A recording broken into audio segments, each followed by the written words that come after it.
La Société nationale d'électricité du Sénégal, Sénélec, vous offre votre revue de presse. Bonjour et bienvenue. Les journaux parus ce matin sont revenus sur la convention judiciaire entre le Sénégal et le Maroc.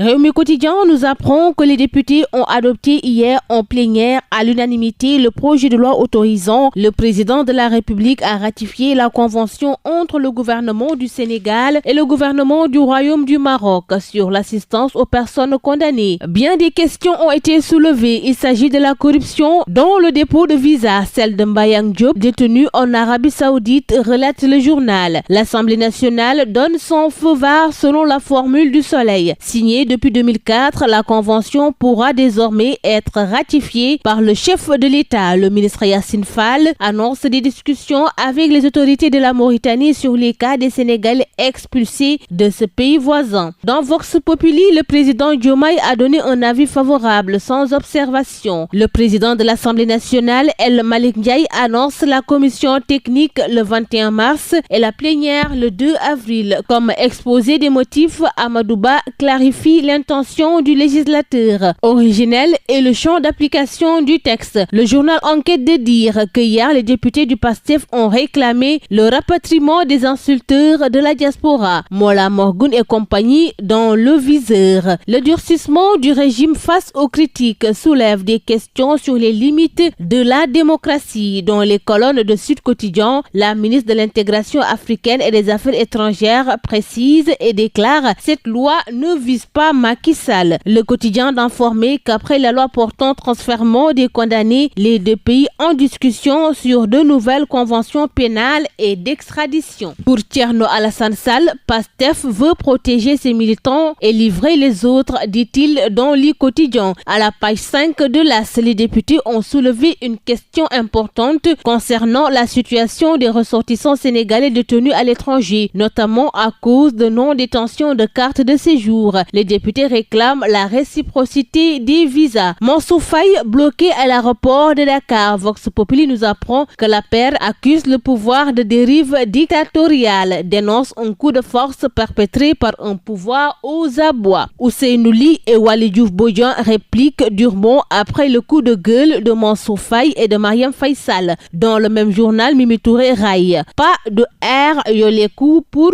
carnassier de nos finances publiques. Direct News critique. Les Échos, Le Témoin quotidien ont évoqué la levée de l'immunité parlementaire de Moustapha Diop. Les Échos de dire dans quelques jours, il reste tout à fait zen. Du fast track, la commission ad hoc mise en place aujourd'hui est entérinée après-demain. Le journal dévoile les confidences d'un de ses proches qui dit: Moustapha Diop est prêt. Rien de tout ce dont on l'accuse n'est vrai. Il aura l'occasion de défendre son honneur. Il avait même demandé à être auditionné avec ou sans levée de son immunité parlementaire. Direct News de s'interroger: ne devrait-il pas être traduit devant la haute cour de justice? Yor-Yor-Oui revient sur les vraies raisons des difficultés financières de l'AIBD et révèle que 30 milliards de francs CFA ont été prêtés à Air Sénégal, héritage de dette des ex-ADS à hauteur de 24 milliards de francs CFA. Le journal Libération a fait une enquête exclusive sur Sénégindia et parle d'une bamboula tentaculaire. Le journal de révéler comment l'immeuble Brière de l'Isle, une propriété de l'État, a fini en toute illégalité dans les NAS de la société indienne, bénéficiaire de 40 hectares et d'une extension de 18 hectares à Diamniadio pour son projet SD City. Sénégindia traîne une ardoise de 1,5 milliard à la DGPU et tarde à payer malgré les relances. La forêt classée de Bandia, Ban Delta du Saloum alentour du futur port de Ndayane, des attributions massives au détriment de la population locale. Le journal parle d'un dossier douanier de 34,43 milliards de francs CFA au point mort. Fait de société pour terminer. Réumi Quotidien nous apprend que le corps d'un patient a été envoyé au Sénégal par erreur depuis l'hôpital de Corbeil en France. Les corps de deux hommes ont été intervertis et l'un des deux déjà rapatrié au Sénégal, entraînant la colère de la famille de l'un des défunts. À la mort de l'hôpital de Corbeil, Essonne, un agent a présenté au fils un inconnu censé être son père. Dans le même journal, l'on parle d'un drame à la cité Keur Gorgui où 3 ouvriers sont tombés d'un immeuble en construction et ont rendu l'âme. Selon Selon les témoins, par manque de sécurité et d'équipement, ce drame vient s'ajouter à la liste existante. L'observateur a évoqué un fait insolite. Surpris en train de voler des moutons, il explique sa présence dans l'enclos par une diarrhée sévère. C'est tout pour votre revue de la presse. À vos kiosques et très bonne lecture. La Société nationale d'électricité du Sénégal, Sénélec, vous a offert votre revue de presse.